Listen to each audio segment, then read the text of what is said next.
చేయాలి అంటేనే ఇప్పుడు ఏదైనా పేషెంట్ వస్తేనే ఫస్ట్ ట్రీట్మెంట్ అంటే ఫస్ట్ మాకేమవుతుంది అది కొంచెం ఇదిగా ప్రొటెక్షన్ ప్రాపర్గా లేదు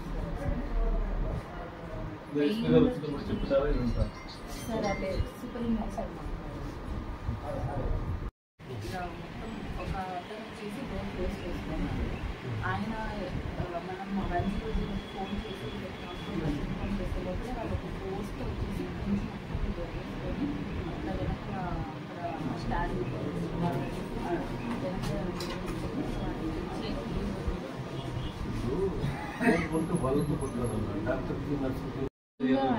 సీజర్స్ కానీ స్కాల్పర్స్ కానీ అన్నీ ఇక్కడే ఉంటాయి. వాళ్ళు చేతికి ఏది పడితే అసలు దీనికి అయితే కంప్లీట్గా ఒకటి తీసేసుకొని దాంతో లేము. బట్ సీసీటీవీ కెమెరాలో ప్లస్ మేడం చెప్పారన్నమాట ఇలా అసలు మేడం కంప్లీట్గా నేను షాప్లో ఉన్నాను. ఆ టైంలో మైండ్ కూడా ఏం పని చేయలేదు ఎవరికి కాల్ చేయాలి.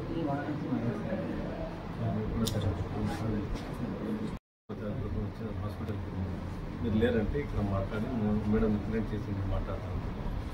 ఇతను ఇప్పుడు హెల్త్ ఎట్లుంది? Okay sure.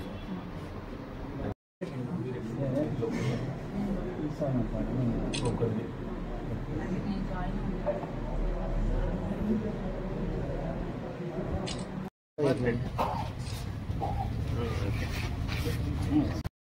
ప్రభుత్వం ఏర్పడినప్పటి నుంచి ఈ రాష్ట్రంలో శాంతి భద్రతలు చాలా హీనంగా తయారైనాయి, అదుపు తప్పినాయి. ఈ రాష్ట్రంలో ప్రతిరోజు ఏదో ఒక చోట ఈ రెడ్ బుక్ రాజ్యాంగం బుసులు కొడుతూనే ఉంది. దానికి నిదర్శనం ఏమంటే నిన్నటి రోజు కుటాగులలో గొడవ జరిగింది. ఈ ఏదో బెల్ట్ షాప్ వద్ద పిల్లలు పోయింటే ఆ బెల్ట్ షాప్ దగ్గర జరిగిన గొడవలో ఆ గొడవ ఎంతవరకు వచ్చిందంటే ప్రభుత్వ ఆసుపత్రిలో ట్రీట్మెంట్ కానీ ఆ పిల్లలు ఎవరికైతే దెబ్బలు తగిలినాయో కొట్లాడుకున్న తర్వాత వాళ్ళు అడ్మిషన్ కోసం వచ్చింటే వెనుకల నుంచి ఆ పిల్లలు కుటాగుల నుంచి పిల్లలు వచ్చి ట్రీట్మెంట్ చేస్తున్న డాక్టర్లు మరియు నర్స్ పైన దాడి చేసినారు. ఆ దాడిలో నర్స్ ఎడమ చెయ్యి విరిగింది, డాక్టర్కి దెబ్బలు తగిలి చాలా షాక్లో ఉన్నారు. ఈ రోజులో నేను ఆ డాక్టర్కి నర్స్కి పరామర్శించడానికి ప్రభుత్వ ఆసుపత్రికి వస్తే వాళ్ళైతే లేరు, రెస్ట్ తీసుకుంటున్నారు. కానీ ఫోన్లో మాట్లాడడం జరిగింది, చాలా షాక్లో ఉన్నారు. ఇక్కడ డ్యూటీ డాక్టర్ని మాట్లాడితే నర్సులు డాక్టర్లు ఇక్కడ ఉండే సిబ్బంది ఎంత భయపడుతున్నారంటే కదిరిలో పని చేయాలంటే మేము ప్రాణాలు కాపాడడానికి ఉన్నాం, కానీ మా ప్రాణానికి ముప్పు ఉంది, హాని ఉంది, ఇక్కడ పని చేయాలంటే భయం అవుతుంది. కాబట్టి మేము ట్రాన్స్ఫర్ లేకపోతే రిజైన్ చేసి వెళ్ళిపోతామనే భావనలో ఆలోచనలో ఉన్నారు. దీని నుంచి మాకు ఏమర్థమవుతా ఉందంటే ఈ కూటమి ప్రభుత్వం ఏదైతే ఈ కూటమి నేతలు రెడ్ బుక్ రాజ్యాంగం పేరుతో విచ్చలవిడిగా వాళ్ళ కార్యకర్తలకు ఇచ్చిండే లిబర్టీని ప్రతి ఒక్కరూ మిస్యూజ్ చేసుకుంటూ దాడులు చేస్తా, అలాగే ప్రభుత్వ ఆసుపత్రి దగ్గరికి వచ్చి డాక్టర్లను నర్సులని ప్రభుత్వ ఉద్యోగులపైన దాడి చేయడం చాలా అమానుషం. దీన్ని వైఎస్ఆర్సీపీ పార్టీ తరఫున మేము తీవ్రంగా ఖండిస్తున్నాం.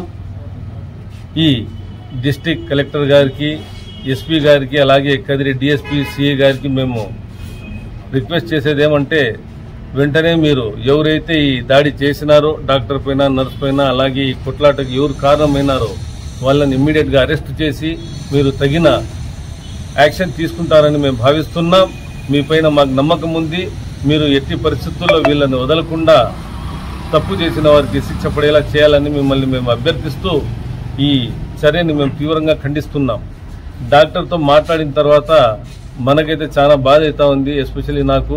ఎందుకంటే ఏ డాక్టర్ ఏ నర్సు మేము ఎమర్జెన్సీ అని వస్తే వాళ్ళు రాత్రనక పగలనక మమ్మల్ని ట్రీట్మెంట్ చేసి మా ప్రాణాలు కాపాడడానికి కష్టపడతారో వాళ్ళే ఈరోజు వాళ్ళ ప్రాణాలని కాపాడుకునేదానికి వాళ్ళు ఆలోచిస్తున్నారు. వాళ్ళ ముఖాల్లో చిరునవ్వు మాట ఎరువు కానీ వాళ్ళు భయపడి చాలా షాక్లో ఉన్నారు.